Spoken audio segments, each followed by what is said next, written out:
तो फ्रेंड्स, तो क्या आप भी बलगम की प्रॉब्लम से परेशान हो चुके हैं और घर के नुस्खे अपना के डॉक्टर्स की मेडिसिन खा के अक चुके हैं, आपको कोई आराम नहीं आ रहा, या जब तक आप मेडिसिन खा रहे हो तब तक आपका बलगम ठीक हो जाता है, लेकिन जब आप मेडिसिन छोड़ते हो तो वापस से बलगम बनना शुरू हो जाता है। ऐसी ही दिक्कतें फेस करनी पड़ रही हैं आपको, तो आप बिल्कुल सही जगह पे आए हो।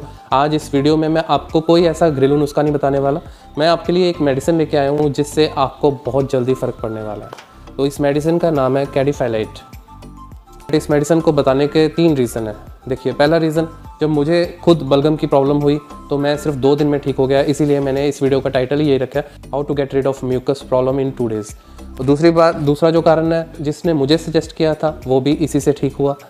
तीसरा कारण है कि मैंने जिन जिन लोगों को अभी तक इस मेडिसिन के बारे में बताया उन सभी को इससे बलगम से छुटकारा मिल चुका है। फिर चाहे वो कितनी ही पुरानी बलगम हो या उनको सांस लेने में दिक्कत हो, वो भी उनकी प्रॉब्लम सही हुई है। तो मैंने सोचा क्यों ना एक वीडियो बना के आप सभी लोगों को इस बारे में बताया जाए ताकि ज़्यादा से ज़्यादा लोग ठीक हो सकें।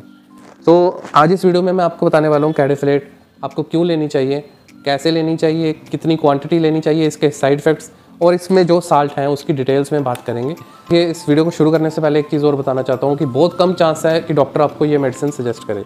रीज़न, 62 रुपीज़ की मेडिसिन है। अगर आप एक डॉक्टर के पास जाओगे ना तो वो इतना सारा चिट्ठा लिख देगा। क्यों? क्योंकि उसके भी टारगेट्स हैं। हॉस्पिटल वाले एक डॉक्टर की देखो आप कितनी महंगी सैलरीज देते हैं, तो हर डॉक्टर के अपने टारगेट हैं। किसी ने स्टाफ को सैलरी देनी है, किसी ने हॉस्पिटल से सैलरी लेनी है, तो उनके भी टारगेट है। तो अगर वो एक ही दवाई आपको लिख देंगे ना तो आपको भी मालूम है आगे मैं क्या बताऊँ, है ना। तो ये डिटेल में बाद में बात करेंगे फिर कभी। तो अभी मैं इसके बारे में आपको बता देता हूँ। देखिए, सबसे पहले इसमें लिखा है एलेक्सियर ऑफ थियोफिलिन। एलेक्सियर का क्या मतलब है? एलेक्सियर का मतलब है जो भी मेडिसिन खांसी बलगम की मैक्सिमम दवाइयों में एलेक्सियर लिखा होता है, इसका मतलब है कि इसमें अल्कोहल है। तो ये चीज़ मैं आपको क्लियर बताना चाहता हूँ। एलेक्सियर का मतलब है जिस भी मेडिसिन में लिखा होगा, देखिए यहाँ पे साइड पे स्पेशली मेंशन किया होता है, आप देख सकते हैं। तो इसका मतलब है इसमें अल्कोहल है। तो अल्कोहल के 2 रीज़न हो सकते हैं। पहला, एक तो कुछ मेडिसिन का जो टेस्ट है वो इतना ज़्यादा बिटर हो जाता है, कड़वी हो जाती हैं दवाइयाँ, तो उसको सही करने के लिए अल्कोहल डाला जाता है। दूसरा होता है कि इनका फार्मूला ही तभी सेट बैठेगा अगर ये इसमें अल्कोहल डालेंगे। और इसका जब आप टेस्ट करेंगे ना तो आपको फील होगा, इसकी स्मेल से फील होगा कि इसमें अल्कोहल है, ठीक है। अब दूसरी बात आ जाती है, जो बंदे रिलीजियस हैं वो कई बार वहम करते हैं कि इसमें तो अल्कोहल है। तो देखिए, सीधी सी बात है, मेरी जो अपनी राय है, कहते हैं ना कि जो झूठ बोलने से किसी का भला हो तो वो झूठ नहीं होता। तो इसी तरह मेरे हिसाब से अगर आप मेडिसिन में अल्कोहल ले रहे हैं, देखिए आपका पर्पस अल्कोहल लेना नहीं है, आप अपनी सेहत के लिए इसको ले रहे हैं, मेरे अकॉर्डिंगली आप ले सकते हैं अगर आप रिलीजियस भी हैं। तो बाकी आपकी अपना डिसीजन है, वो आपका अपनी श्रद्धा जो भी है आपका। आप आगे है इसमें थियोफिलिन का क्या मतलब है? Theophylline is used for basically respiratory disease जैसे अस्थमा। तो अगर आपको अस्थमा है और आप बार बार पंप ले रहे हैं, बलगम की वजह से आपको अस्थमा की प्रॉब्लम आती है, अब आप किसी भी डॉक्टर के पास जाएंगे, वो आपको क्या कहेगा कि भैया आप इन्हेलर ले लो जब भी आपको बलगम आए। जब बलगम बेसिकली सांस क्यों मुश्किल होता है, जब आपके फेफड़ों में बलगम आ जाती है, फंस जाती है, तो वो आपको सांस लेने में कठिनाई होती है। तो इस वजह से आप जब इन्हेलर लेते हैं तो इन्हेलर लेने से वो क्या करता है कि आपकी जो बलगम है उसको नीचे कर देता है।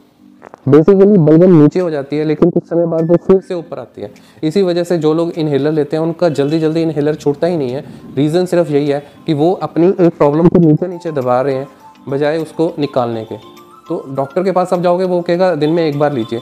जब दिन में 1 बार शुरू करेंगे 2 बार हो जाएगा, 2 से 3 हो जाएगा, 3 से 5 हो जाएगा, 6 हो जाएगा, लेकिन इन्हेलर आपका कभी नहीं छूटेगा। उसका रीज़न जो है वो बलगम है। अगर हम उस प्रॉब्लम को ही जड़ से मिटा देते हैं तो भैया आपको इन्हेलर लेने की ज़रूरत ही नहीं पड़ेगी। ये जो साल्ट है थियोफिलिन आपका सांस में दिक्कत ना आए, सांस लेने में आपको प्रॉब्लम ना आए, उसके लिए ये डाला हुआ है। तो होगी 2 चीज़ें क्लियर। अब आगे है एसोनॉइड। एसोनॉइड क्या है? Basically a condition that occurs when the level of sodium in the blood is too low. आपकी बॉडी में सोडियम की मात्रा कम ना हो, इसके लिए ये साल्ट डाला हुआ है, ठीक है। अब आगे जो साल्ट है वो है पपेरिजिन बेसिकली क्या करता है? Papaverine is used for common round wound, जो आपके पेट में कीड़े हो जाते हैं।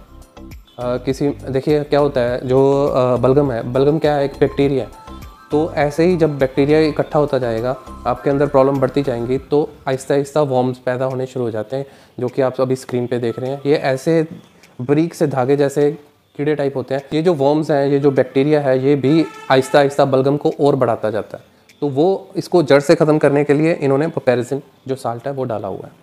अभी जो नेक्स्ट साल्ट है, देखिए कितने सारे इन्होंने साल्ट एक ही मेडिसिन में डाले हुए हैं, इसलिए मैं बोल रहा हूँ आपको बार बार, ये डॉक्टर आपको सजेस्ट नहीं करेगा, वो एक दवाई की जगह 5 दवाई लिखेगा आपको। बशर्त है अगर आपका फैमिली डॉक्टर हुआ, अगर आपका दोस्त हुआ, तो आपको ये ज़रूर मेडिसिन रिकमेंड करेगा। तो नेक्स्ट सॉल्ट है एफेड्रिन। तो ये इसलिए डाला हुआ है हाइपोटेंशन, लो ब्लड प्रेशर ना हो आपको, इसलिए एफेड्रिन आपके इस मेडिसिन में भी डाला हुआ है। नेक्स्ट है हाइड्रोक्लोराइड। हाइड्रोक्लोराइड एक बेसिकली आपकी हर खांसी की, जुकाम की, फीवर की मोस्टली दवाइज में होता है। हाइड्रोक्लोराइड क्या करता है? हाइड्रोक्लोराइड आपके एलर्जी को ठीक करता है, आपके फीवर को ठीक करता है, आपको पेन है वो ठीक करेगा, नोज़ या स्नीजिंग की आपको दिक्कत आ रही है तो उसके लिए ये साल्ट डाला हुआ है हाइड्रोक्लोराइड, ठीक है।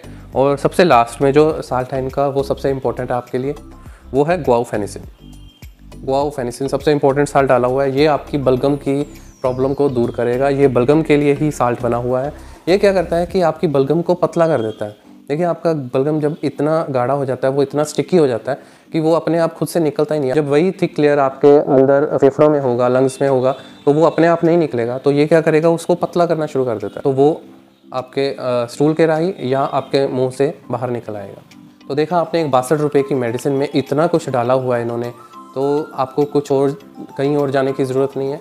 हाँ, अगर आपको इसमें अल्कोहल ज़रूर डाला हुआ है, तो अगर आपको किडनी की प्रॉब्लम है या आपके लीवर में प्रॉब्लम है या कोई और मेडिसिन आपकी साथ साथ चल रही है, तो प्लीज़ इसको पहले डॉक्टर से पूछ के फिर इसको आप इस्तेमाल कीजिए।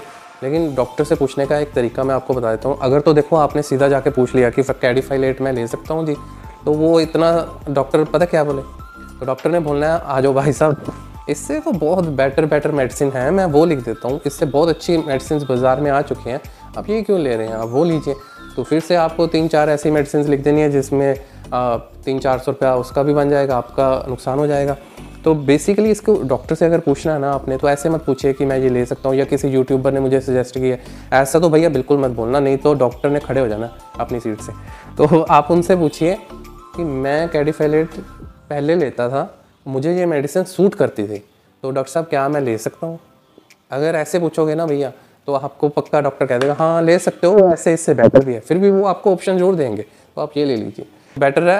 पूछने का मेथड आप बदल दीजिए। अभी बात करते हैं इसकी डोसेज कितनी लेनी है आपने। देखिए यहाँ पे लिखा है अडल्ट जो है वो 5 to 10 ml 1 to 2 teaspoon ट्राइस a day, मतलब 3 बार ले सकते हो, 5 से 10 ml। देखिए मुझे जब भी दिक्कत हुई बलगम की, तो मैंने 10 ml लिया दिन में एक बार। लेने का मेथड क्या था, मैं पानी में लेता हूँ इसको, गर्म पानी में आप पीजिए, आपको ज़्यादा असर करेगी। जो चिल्ड्रन है वो 6 साल से बच्चा ऊपर होना चाहिए, 6 साल से छोटे बच्चे को ये नहीं देनी चाहिए। 2 ml to 5 ml दे सकते हैं आप ट्राइस ए डे। और जो साइड इफ़ेक्ट्स हैं वो ज़्यादा नहीं है, मामूली से हैं, जैसे आप रेस्टलेस रह सकते हैं इसके साथ, या आपका स्टमक अपसेट हो सकता है, आपको ज़ुकाम लग सकता है। तो ये छोटे मोटे से इसके साइड इफ़ेक्ट हैं। वैसे मुझे कभी नहीं हुआ इससे साइड इफ़ेक्ट, तो होप सो आपको भी कभी ना हो। तो दोस्तों ये था आज का वीडियो अच्छा लगा हो तो उन लोगों के साथ ज़रूर शेयर कीजिएगा जिनको बलगम की बहुत प्रॉब्लम आ रही है, और वैसे भी सर्दी ज़ुकाम वाला ही मौसम चल रहा है, तो अपना ध्यान रखें। मैं फिर मिलूँगा आपको अपनी नेक्स्ट वीडियो में। क्यों नहीं मैं जा रहा? मैं इसलिए नहीं जा रहा क्योंकि अभी तक आपने चैनल को शायद सब्सक्राइब नहीं किया। अगर फर्स्ट टाइम आए हो तो चैनल को सब्सक्राइब कर लो, तभी तो मिलूँगा यार नेक्स्ट वीडियो में। तब तक के लिए गुड बाय, टेक केयर, अपना ध्यान रखें, सत श्री अकाल।